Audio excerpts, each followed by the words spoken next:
can do it. Otherwise, we have our next speakers, Dr. Anjum Qureshi. If you have any question, you can do it.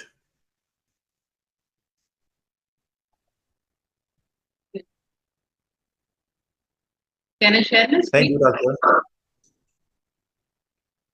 Just a minute, I'm sharing the screen.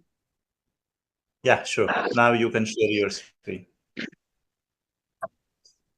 So, greetings to everyone. I'm Dr. Anjum Qureshi from India, Assistant Professor at Rajiv Gandhi College of Engineering, Research and Technology, Chhattisgarh. And today I will be discussing on a topic that is navigating the benefits and challenges of virtual learning for quality education. Because nowadays we know that in this modern era, when we talk about education, so virtual education or online learning platform or e-learning platform have taken their place. And it has become, we can say that virtual education has become a significant aspect of education because it is offering a number of opportunities. But when opportunities are there, obviously there are some challenges also that is going to impact the quality of education. So, in this short presentation, I would like to just discuss about how virtual education or virtual learning techniques will help in the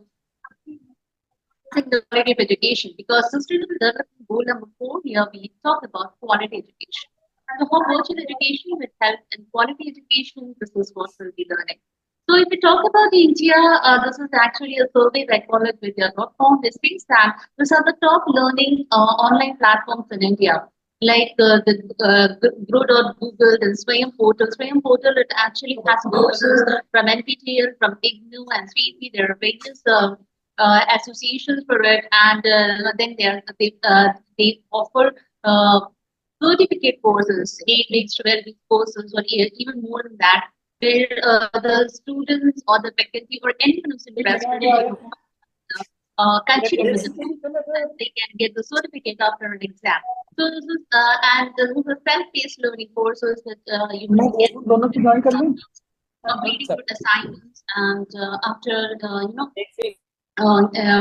appearing for the proctored exam. Similarly, we have LinkedIn Learning, we have Coursera, we have Udemy, Skillshare. So all these kind of platforms that they offer your online learning, which are actually self-paced learning, where you just register once, and after that, you can just complete your course, and not only for the professionals like Udemy, Skillshare, and all. They're mostly the certificate courses, the diploma courses, where some people think that they are for the professionals. Similarly, even for the school level, the children at the school level, the students at the school level, they have platforms like the Unacademy, Byju's, Vedantu, where the children can learn at their own pace. Like it is not possible for the students every time to go to some coaching classes. Might be, they can be different reasons for that, which we will be discussing in the later slide. But in spite of all the difficulties, even so, there are a number of online courses that are available not only for the professionals or for the students of higher education. There are courses that are also available for the school students as well. Now, if we talk about the training online courses that are being done by the people, data science, cybersecurity, business analytics, then artificial intelligence, MBA, BBA, BCA, MCA. So BBA and MCA, BBA, MBA, BCA, MCA. These are even beyond that. There are many such courses where you can be doing, like the digital marketing, foreign language course, big data, graphic design. There are a number of courses. In fact, there are universities in India which are offering courses online. Like online MBA is trending. There are universities which are offering online MBA, and the curriculum they design that is in par with the offline curriculum they have. And there are also like universities where they have you can do courses online, but you can go for an offline exam. So there are different kind of possibilities when we start when we think of education nowadays. Now, if we talk about like virtual education or what we typically get as an online course, so who generally try to use it? First are the working professionals. Obviously, nowadays, because we talk about upgradation everywhere, because the technology is advancing at such a fast rate, it is not possible always for the working professionals to take leave from their to work, and most of the places, your companies or your organization or your institutions will not allow it. So in that case, the working professionals can go for such online courses in which they can complete their courses. The second is the students at the remote location. Now, we know that there are people living at some remote locations, like if it is a very hilly region, so it is not possible for the student to, travel every time. And the students who are looking for skill enhancement. So there are, like I was talking about the platforms like the Udemy or the Coursera, has very small courses, some short duration courses for the students, like even for the engineering students, if they want to have some courses on programming languages like the Python or the Java or C++ and all, so they can go to these platforms and they can do it. Then the next one, the students or even the professionals who are looking to integrate. So, like for example, if someone has got admission in a law school, but if he or she wants to even study psychology, so these both courses can be done at a time. So at that time, when the people are thinking of even because once they have got on a merit basis, but it might be of their interest. So in that case, the people go for it.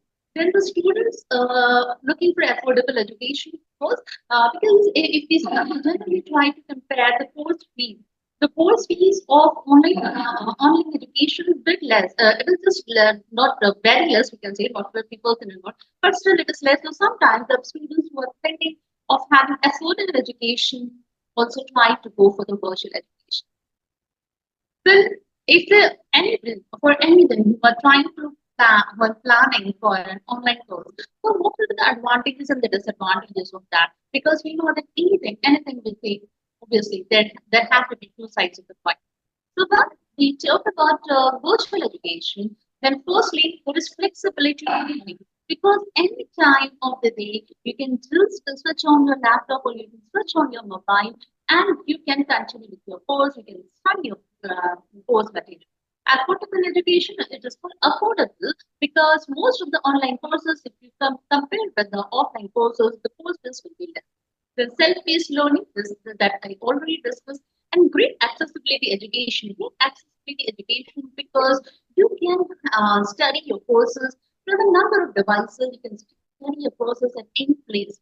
Like if you are belong to a place, like if I belong to Chandrapur, so if due to some reason even I shift to some other place, so it does not make any difference. I can just access the course from anywhere, from any time of the day. Then a number of courses, the courses that we have, there's a wide variety because when we take an admission into a college, so there we have some limitations, like we can studying in arts, we can studying in commerce or engineering, whatever it is. But there are a number of courses that are available for us in online learning. Then it is of course suitable for working professionals because you can learn according to your pace.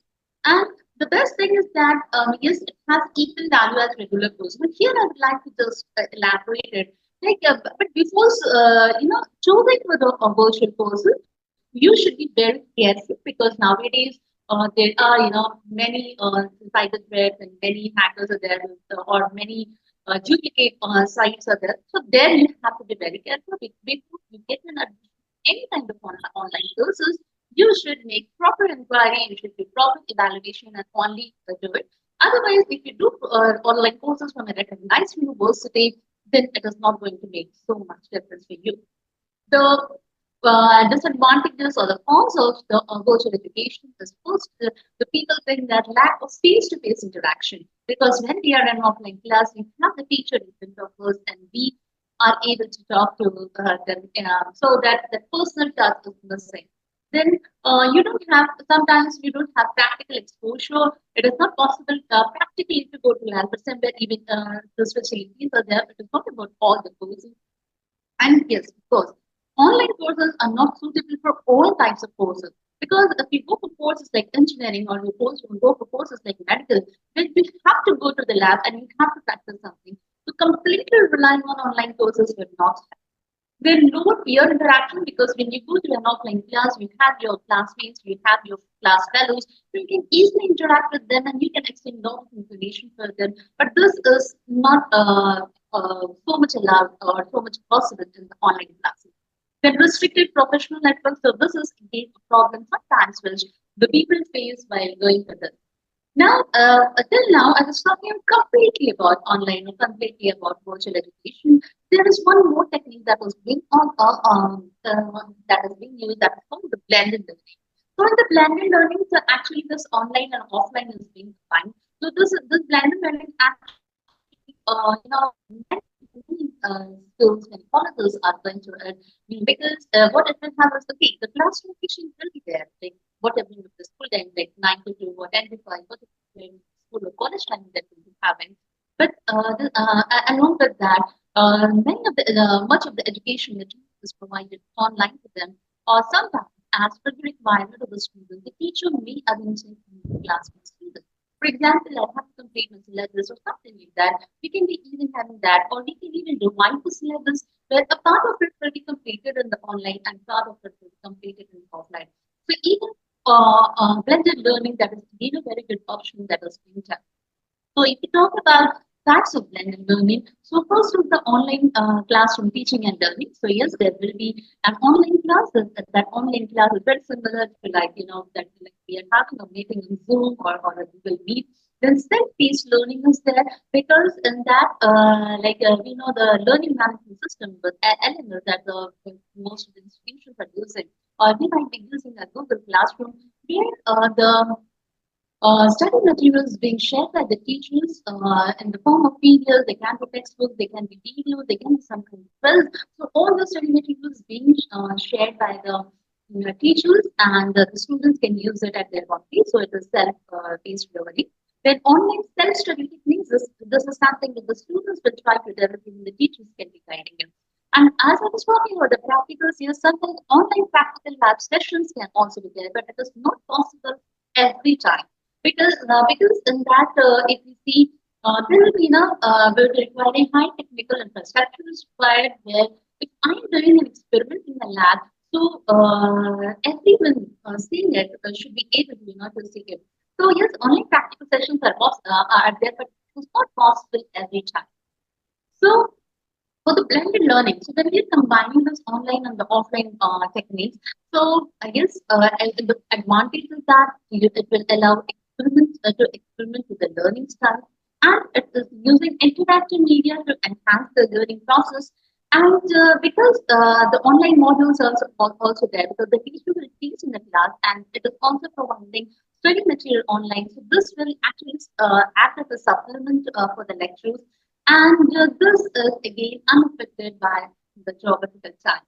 So the disadvantage is that if you go especially for the blended learning, then sometimes you will be needing specially designed courses because there we have to actually think of what on how much percentage of the course has to be like how much has to be delivered offline. And yes, of course, costly software and hardware. Like I was giving an example, like if I am doing an experiment in my lab, and that experiment has to be demonstrated to all the students who are watching me online. So you can just imagine we'll be needing a camera and and the camera should be such that it will be properly focused on my device so that everyone should be watching in their home. So yes, it will be requiring a lot of costly hardware and software. Then, if we go for blended learning, sometimes it is not that it may increase the teacher's workload because the teachers have to, keep on following because there are softwares where and homework is given. So the teachers have to keep on following if the students have done it or not. And similarly, if the students will miss sometimes as well. So there are advantages as well as the disadvantages. So it depends upon how we are going to use. So if we talk about like how virtual education can become the future of education, because the future of education will likely receive, we can say like it can be a hybrid model sometimes because in which we're combining the online as well as the offline, or sometimes for the offline we generally call it as traditional learning. So this type of learning where we are combining the online and the offline It can actually increase the strength of each method, and it will provide more comprehensive educational experience. And one more important thing is that it will increase the dropout. Because what is happening sometimes that because sometimes due to some economical conditions, or sometimes because when there are traditional or conserved families where the girls are not allowed to go and for study, so it may result in dropout. Sometimes you don't have proper availability of schools and the colleges, especially the higher education institutions in the middle advance. So at that time, the students are not able to continue their education. But if we have this kind of facilities where the students can be continuing their studies online, the dropouts will decrease. And yes, of course, due to this everyone will be able to continue their education irrespective of their age, location, and the financial state. And it is going to be an affordable education. And the most important thing is that, like I was talking for the working professionals, they will be able to upgrade themselves according to the skill. Like nowadays, we are very scared that the artificial intelligence will take over the jobs. But if I think the working professionals trying to learn about how artificial intelligence is working and what's all, if they're trying to upgrade themselves, first artificial intelligence is not going to take away the job, but new jobs will be created with that. So, with this, I come to the conclusion part of my short presentation. That if we just gone through like about the virtual learning methods, so yes, it will have some advantages, but and also have disadvantages. But it will have challenges with it. So, we the students and the educators need to understand the dynamics, and with this, we'll be able to create a more effective and inclusive educational experience to ensure quality education for all. So with this, I come to the end of the presentation. Thank you for your patience.